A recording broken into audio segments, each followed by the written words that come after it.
Halo sahabat buku, ketemu lagi dengan Bang Hendrik di channel YouTube Sain Hendrik. Nah, kawan-kawan, pernahkah kalian berpikir bahwa pengelolaan keuangan tidak ada kaitannya sama sekali dengan kecerdasan Anda, tetapi berkaitan dengan perilaku? Yes, kalian pernah melihat kata-kata ini? Semuanya ditulis di dalam buku Psychology of Money. Ini adalah buku yang akan kita bahas di konten kedua. Oke, jangan lupa sebelum Bang Hendrik mulai, kawan-kawan, subscribe dulu ya, subscribe. Oke, kita lanjut. Oke, jadi sebenarnya apa yang diajarkan di bab ke-7 Bang Hendrik tentang kemerdekaan atas kendali waktu yang bisa diberikan uang. Nah, jadi kawan-kawan, kita akan pelajari hal tersebut di bab ke-7. Nah, ada orang mendefinisikan bahagia karena punya banyak uang. Tetapi pada intinya bukan hal tersebut yang membuat orang bahagia. Tetapi ketika Anda punya uang, ketika Anda menyimpan uang, dan uang itu bisa Anda gunakan kapan saja, Anda bisa menggunakan waktu Anda sebebas mungkin, mau ngapain, terserah ya, kapanpun Anda mau bertemu orang atau melakukan apa saja itu, kapanpun, itu ternyata definisi kebahagiaan, kawan-kawan. Nah, itu bisa diberikan sama uang. Jadi di sini ya, kalian bisa lihat pada halaman ini, kata seorang ahli psikologi namanya Angus Campbell, ahli psikologi di Universitas of Michigan. Dia itu adalah seorang psikolog yang fokus pada kenapa orang saat ini mudah gelisah, mudah khawatir, depresi, dan terkena skizofrenia. Nah, kata si Campbell, kawan-kawan, bahwa orang bahagia itu ternyata secara sederhana ketika dia bisa mengendalikan waktunya. Jadi waktu yang biasanya dia gunakan untuk bekerja, dia kendalikan untuk berbuat seenak atau semaunya, itu ternyata bisa membuat orang lebih bahagia. Nah, hal tersebut, kata Campbell, definisi kebahagiaan itu ternyata lebih besar dari ketika Anda memiliki gaji, lebih dari ketika Anda punya rumah atau punya apapun. Ternyata kebebasan waktu adalah hal utama yang dicari orang. Hal tersebut ternyata merupakan suatu nilai intrinsik yang bisa diberikan sama uang, kawan-kawan. Jadi ketika Anda punya uang, ternyata uang itu ada kegunaan lainnya, yaitu bisa memberikan Anda kendali atas waktu Anda. Nah, jadi seperti apa Bang Hendrik yang seharusnya kita lakukan? Nah, ini adalah pola pikir mindset yang diajarkan, kawan-kawan ya.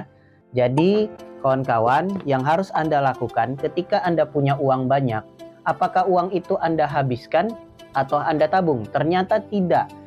Uang yang Anda punya, Anda bangunlah sebuah bisnis, ya. Anda hire orang lain itu bekerja untuk Anda menghasilkan uang, Anda setelah itu akan mendapatkan kendali atas waktu Anda, kawan-kawan. Atau bahasa lainnya, Anda membeli aset. Anda bisa buat investasi jangka pendek, menengah panjang. Anda bisa membeli saham, Anda bisa membeli aset seperti properti, atau Anda bisa membeli emas ya. Nah, aset tersebut ketika Anda keep atau Anda sewakan ke orang lain, Anda olah ya, aset tersebut itu akan menghasilkan uang terus-menerus di masa depan. Contoh sederhana, misal Bang Hendrik beli perumahan, misalnya Bang Hendrik beli perumahan tipe 45 misalnya, lalu Bang Hendrik sekat jadi 3 kamar, lalu Bang Hendrik jual satu kamarnya itu harganya 1 juta misalnya. Berarti secara tidak langsung ketika ada 3 orang yang di dalam kamar itu sewa setiap bulannya 1 juta, maka Bang Hendrik akan mendapatkan penghasilan bersih 3 juta, kawan-kawan. Tanpa Bang Hendrik harus bekerja, tanpa Bang Hendrik harus melakukan apapun, Bang Hendrik akan mendapatkan tiap bulan 3 juta. Dan kendali waktu kita bisa ngapain? Kita bisa ngurus bisnis lain, kita bisa bekerja yang lain, tapi duit tetap akan masuk. Nah, itu juga salah satu hal yang diberikan oleh uang. Jadi nilai intrinsik ya. Ketika kamu punya banyak uang, kamu bisa hire orang lain, kamu bisa berikan orang lain upah, dan kamu punya waktu mereka bekerja untuk kamu akan menghasilkan uang yang secara continuous, dan setelah itu kamu punya kebebasan waktu di usia berikutnya, kawan-kawan ya. Boleh kamu bekerja saat ini, kerja keras untuk membeli aset, untuk membeli saham, atau untuk membeli apapun yang berupa aset ya, misalnya franchise, waralaba, dan lain-lain. Lalu setelah di umur 30 atau 40 kamu pensiun, itu akan terus menghasilkan uang. Kamu bisa menggunakan kebebasan waktu yang diberikan uang untuk menikmati hidup kamu. Pastinya kamu akan jauh lebih bahagia. Itu adalah salah satu pembelajaran kenapa orang sukses ternyata mereka itu lebih bahagia, lebih bisa menikmati hidup, kawan-kawan. Jadi bukan hanya bangun pagi, ternyata dengan keuangan yang baik ketika Anda mapan, Anda bisa punya lebih banyak kebahagiaan. Itu yang diajarkan di buku Psychology of Money. Itu baru satu bab saja. Next, kita akan review bab berikutnya ya. Nextnya ya, kawan-kawannya kita akan review bab berikutnya. Oke.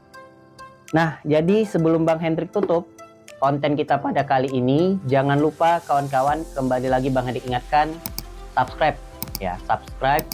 Jangan lupa push like ya. Nah, kemudian kawan-kawan juga bisa follow TikTok dan Instagram Bang Hendrik ada di bawah.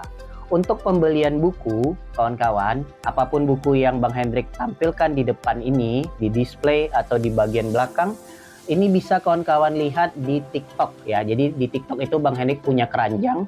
Kawan-kawan bisa mampir ke TikTok Bang Hendrik dan beli di sana. Oke? Jangan lupa follow dan beli di TikTok ya kawan-kawan ya. Follow dan beli di TikTok juga. Oke, sampai jumpa di next konten. See you.